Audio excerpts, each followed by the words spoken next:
Hi! In front of me is iPhone 15 Pro, and today I would like to show you how you can switch on or off location of this device. You need to start by opening device's settings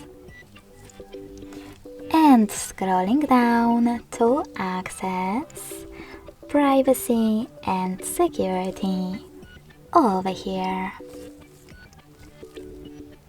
When you're ready, tap on Location Services at the top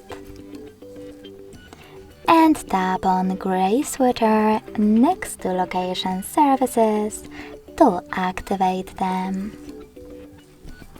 As you can see, my switcher is green. That means that location is on, but you can always switch it off by hitting the same now green switcher and choosing Turn Off in the pop-up. Thanks so much for watching. If you enjoyed this video, don't forget to leave a like, comment and subscribe. Bye!